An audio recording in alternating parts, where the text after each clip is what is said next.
ಜಗತ್ತಿನ ಅತಿ ಎತ್ತರದ ಶಿಖರ ಮೌಂಟ್ ಎವರೆಸ್ಟ್. ಇದರ ಎತ್ತರ ಬರೋಬ್ಬರಿ 8,848 ಮೀಟರ್ಗಳು. ಇವತ್ತಿನವರೆಗೂ ಸುಮಾರು 6,000ಕ್ಕೂ ಹೆಚ್ಚು ಜನ ಇದನ್ನು ಸುಲಭವಾಗಿ ಹತ್ತಿ ಸಾಧನೆ ಮಾಡಿದ್ದಾರೆ. ಆದರೆ ಇದಕ್ಕಿಂತ ಬರೋಬ್ಬರಿ 2,000 ಮೀಟರ್ ಕಡಿಮೆ ಎತ್ತರವಿರುವ, ಅಂದರೆ ಕೇವಲ 6,638 ಮೀಟರ್ ಇರುವ ಒಂದು ಪರ್ವತವನ್ನು ಇದುವರೆಗೂ ಭೂಮಿ ಮೇಲಿನ ಯಾವೊಬ್ಬ ಮನುಷ್ಯನೂ ಏರಲು ಸಾಧ್ಯವಾಗಿಲ್ಲ. ಹೌದು, ನಾವು ಮಾತನಾಡುತ್ತಿರುವುದು ಇಡೀ ವಿಶ್ವದ ಅತ್ಯಂತ ಪವಿತ್ರ ಮತ್ತು ನಿಗೂಢ ಕೇಂದ್ರವಾಗಿರುವ ಕೈಲಾಸ ಪರ್ವತದ ಬಗ್ಗೆ. ಆಧುನಿಕ ವಿಜ್ಞಾನ, ಸ್ಯಾಟಲೈಟ್ ತಂತ್ರಜ್ಞಾನ ಎಷ್ಟೇ ಮುಂದುವರಿದಿದ್ದರೂ ಕೈಲಾಸ ಪರ್ವತದ ಮುಂದೆ ಮಂಡಿಯೂರಿ ನಿಂತಿದೆ. ಇಂದಿನ ವಿಡಿಯೋದಲ್ಲಿ ನಾವು ವಿಜ್ಞಾನಿಗಳನ್ನೇ ಬೆಚ್ಚಿ ಬೀಳಿಸಿರುವ ಇತಿಹಾಸದ ಪುಟಗಳಲ್ಲಿ ಅಡಗಿರುವ ಕೈಲಾಸ ಪರ್ವತದ ಆ 5 ಹಿಡನ್ ರಹಸ್ಯಗಳನ್ನು ಬಿಚ್ಚಿಡಲಿದ್ದೇವೆ. ವಿಡಿಯೋವನ್ನು ಕೊನೆಯವರೆಗೂ ಮಿಸ್ ಮಾಡದೆ ನೋಡಿ, ಯಾಕಂದ್ರೆ ಕೊನೆಯ ರಹಸ್ಯ ನಿಮ್ಮ ಯೋಚನಾ ಶಕ್ತಿಯನ್ನೇ ಬದಲಾಯಿಸಿಬಿಡುತ್ತೆ. ಕೈಲಾಸ ಪರ್ವತದ ಹತ್ತಿರ ಹೋದ ತಕ್ಷಣ ನಡೆಯುವ ಮೊದಲ ವಿಚಿತ್ರ ಘಟನೆ ಸಮಯದ ವೇಗ. ಹೌದು, ನೀವು ನಂಬಲೇಬೇಕು. ವಿಜ್ಞಾನಿಗಳ ಪ್ರಕಾರ ಕೈಲಾಸ ಪರ್ವತದ ವಾತಾವರಣದಲ್ಲಿ ಸಮಯ ಬೇರೆ ಕಡೆಗಿಂತ ದುಪ್ಪಟ್ಟು ವೇಗವಾಗಿ ಚಲಿಸುತ್ತದೆ. ಇಲ್ಲಿಗೆ ಭೇಟಿ ನೀಡಿದ ಪ್ರವಾಸಿಗರು ಒಂದು ಶಾಕಿಂಗ್ ವಿಷಯವನ್ನು ಹಂಚಿಕೊಂಡಿದ್ದಾರೆ.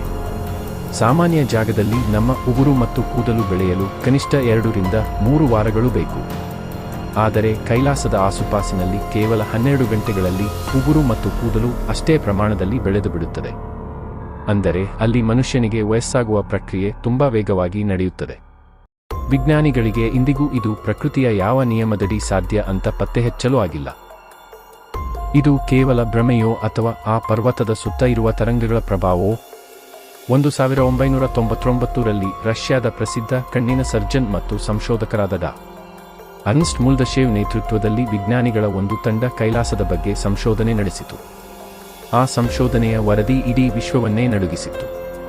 ಅವರ ಪ್ರಕಾರ ಕೈಲಾಸ ಪರ್ವತ ಕೇವಲ ಒಂದು ನೈಸರ್ಗಿಕ ಬೆಟ್ಟವಲ್ಲ, ಬದಲಿಗೆ ಅದು ಪ್ರಾಚೀನ ಕಾಲದಲ್ಲಿ ಯಾರೋ ನಿರ್ಮಿಸಿದ ಜಗತ್ತಿನ ಅತಿ ದೊಡ್ಡ ಮ್ಯಾನ್-ಮೇಡ್ ಪಿರಮಿಡ್. ಇದರ ಸುತ್ತ 100 ಸಣ್ಣ ಸಣ್ಣ ಪಿರಮಿಡ್ಗಳಿದ್ದು ಇವೆಲ್ಲವೂ ಸೇರಿ ಒಂದು ದೊಡ್ಡ ಪಿರಮಿಡ್ ವ್ಯವಸ್ಥೆಯಾಗಿದೆ.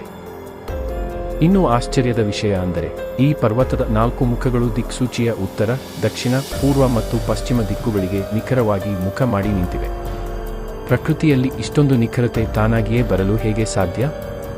ಹಾಗಾದರೆ ಇದನ್ನು ನಿರ್ಮಿಸಿದವರು ಯಾರು? ಭೌಗೋಳಿಕವಾಗಿ ಕೈಲಾಸ ಪರ್ವತ ಇರೋ ಜಾಗ ಸಾಮಾನ್ಯವಾದದ್ದಲ್ಲ. ವಿಜ್ಞಾನಿಗಳು ಇದನ್ನು ವಿಶ್ವದ ಕೇಂದ್ರ ಬಿಂದು ಅಥವಾ ಭೂಮಿಯ ನಾಭಿ ಎಂದು ಕರೆಯುತ್ತಾರೆ. ಗಣಿತದ ಲೆಕ್ಕಾಚಾರಗಳ ಪ್ರಕಾರ ಕೈಲಾಸ ಪರ್ವತದಿಂದ ಇಂಗ್ಲೆಂಡ್ನ ಪ್ರಸಿದ್ಧ ಸ್ಟೋನ್ಹೆಂಜ್ ಸ್ಮಾರಕಕ್ಕೆ ಇರುವ ದೂರ ನಿಖರವಾಗಿ 6,666 ಕಿಲೋಮೀಟರ್. ಹಾಗೆಯೇ ಕೈಲಾಸದಿಂದ ಉತ್ತರ ಧ್ರುವಕ್ಕೆ ಇರುವ ದೂರವು 6,666 ಕಿಲೋಮೀಟರ್ ಮತ್ತು ಕೈಲಾಸದಿಂದ ದಕ್ಷಿಣ ಧ್ರುವಕ್ಕೆ ಇರುವ ದೂರ ನಿಖರವಾಗಿ 13,332 ಕಿಲೋಮೀಟರ್, ಅಂದರೆ 6,666ರ ನಿಖರ ದುಪ್ಪಟ್ಟು. ಈ ಸಂಖ್ಯೆಗಳ ಹಿಂದಿರೋ ರಹಸ್ಯವೇನು? ಇಡೀ ಭೂಮಿಯ ಶಕ್ತಿಯ ಕೇಂದ್ರವನ್ನು ನಿಯಂತ್ರಿಸುವ ರಿಮೋಟ್ ಕಂಟ್ರೋಲ್ ಕೈಲಾಸದಲ್ಲಿದೆಯೇ? ಕೈಲಾಸದ ಬುಡದಲ್ಲಿ ಪಕ್ಕಪಕ್ಕದಲ್ಲೇ 2 ಸರೋವರಗಳಿವೆ. ಆದರೆ ಇವೆರಡರ ಗುಣಲಕ್ಷಣ ಆಕಾಶ ಭೂಮಿಯಷ್ಟೇ ಭಿನ್ನ. ಮೊದಲನೆಯದು ಮಾನಸ ಸರೋವರ. ಇದು ದುಂಡಗಿನ ಸೂರ್ಯನ ಆಕಾರದಲ್ಲಿದೆ. ಇದರ ನೀರು ಸಿಹಿಯಾಗಿದ್ದು ಮನಸ್ಸಿಗೆ ಶಾಂತಿ ನೀಡುತ್ತದೆ. ಇದನ್ನು ಸಕಾರಾತ್ಮಕ ಶಕ್ತಿಯ ಸಂಕೇತ ಎನ್ನಲಾಗುತ್ತದೆ. ಇದರ ಪಕ್ಕದಲ್ಲೇ ಇರೋದು ರಾಕ್ಷಸ್ಥಾಲ್. ಇದು ಅರ್ಧ ಚಂದ್ರಾಕೃತಿಯಲ್ಲಿದೆ. ಆಶ್ಚರ್ಯ ಎಂದರೆ ಇದರ ನೀರು ಉಪ್ಪಾಗಿದ್ದು ಯಾವುದೇ ಜಲಚರಗಳು ಇಲ್ಲಿ ಬದುಕುವುದಿಲ್ಲ. ಇಲ್ಲಿ ಯಾವಾಗಲೂ ಭಯಾನಕ ಬಿರುಗಾಳಿ ಬೀಸುತ್ತಿರುತ್ತದೆ. ಇದನ್ನು ನಕಾರಾತ್ಮಕ ಶಕ್ತಿಯ ಸಂಕೇತ ಎನ್ನಲಾಗುತ್ತದೆ. ಪ್ರಕೃತಿಯ ಈ 2 ವಿರುದ್ಧ ಶಕ್ತಿಗಳು ಒಂದೇ ಜಾಗದಲ್ಲಿ ಪಕ್ಕಪಕ್ಕದಲ್ಲೇ ಇರಲು ಹೇಗೆ ಸಾಧ್ಯ? ಕೊನೆಯದಾಗಿ ಕೈಲಾಸ ಪರ್ವತವನ್ನು ಹತ್ತಲು ಹೋದವರಿಗೆ ಏನಾಯಿತು? 1980ರ ದಶಕದಲ್ಲಿ ಚೀನಾ ಸರ್ಕಾರ ಕೆಲವು ಪರ್ವತಾರೋಹಿಗಳಿಗೆ ಇದನ್ನು ಹತ್ತಲು ಅನುಮತಿ ನೀಡಿತ್ತು. ಆದರೆ ಹತ್ತಲು ಹೋದವರೆಲ್ಲರೂ ಹೇಳಿದ ಒಂದೇ ಮಾತು: ನಾವು ಪರ್ವತದ ಹತ್ತಿರ ಹೋಗುತ್ತಿದ್ದಂತೆ ನಮ್ಮ ಮುಂದಿದ್ದ ದಾರಿ ದಿಕ್ಕು ಬದಲಿಸುತ್ತಿತ್ತು. ನಮ್ಮ ಕಣ್ಣುಗಳು ಮಂಜಾಗುತ್ತಿದ್ದವು. ಅಲ್ಲಿನ ಮೌನ ನಮ್ಮಲ್ಲಿ ಭಯ ಹುಟ್ಟಿಸುತ್ತಿತ್ತು ಎಂದು. ಕೆಲವರಂತೂ ಅಲ್ಲಿಂದ ಬಂದ ಕೆಲವೇ ದಿನಗಳಲ್ಲಿ ವಿಚಿತ್ರವಾಗಿ ಸಾವನ್ನಪ್ಪಿದರು. ಟಿಬೆಟಿಯನ್ ಧರ್ಮದ ಪ್ರಕಾರ ಕೈಲಾಸದ ಮೇಲೆ ಕೇವಲ ಮಿಲಾರೇಪ ಎಂಬ ಬೌದ್ಧ ಸನ್ಯಾಸಿ ಮಾತ್ರ ಏರಲು ಸಾಧ್ಯವಾಗಿದ್ದು, ಅವರ ಪ್ರಕಾರ ದೇವರ ಅನುಮತಿ ಇಲ್ಲದೆ ಯಾವೊಬ್ಬ ಮನುಷ್ಯನೂ ಈ ಪರ್ವತದ ಮಣ್ಣನ್ನು ತುಳಿಯಲು ಸಾಧ್ಯವಿಲ್ಲ.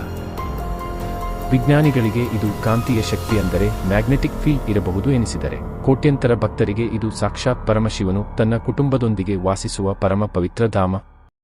ವಿಜ್ಞಾನದ ತರ್ಕಗಳು ಎಲ್ಲಿ ಮುಗಿಯುತ್ತವೆಯೋ ಅಲ್ಲಿಂದ ದೈವಿಕ ಶಕ್ತಿಯ ಲೀಲೆಗಳು ಆರಂಭವಾಗುತ್ತವೆ ಎಂಬುದಕ್ಕೆ ಕೈಲಾಸ ಪರ್ವತವೇ ಸಾಕ್ಷಿ. ನಿಮಗೆ ಕೈಲಾಸದ ಈ ರಹಸ್ಯಗಳಲ್ಲಿ ಯಾವುದು ಅತ್ಯಂತ ಆಶ್ಚರ್ಯ ತಂದಿತು ಎಂಬುದನ್ನು ಕೆಳಗೆ ಕಮೆಂಟ್ ಮಾಡಿ ತಿಳಿಸಿ. ಹರ ಹರ ಮಹಾದೇವ ಎಂದು ಬರೆಯಿರಿ.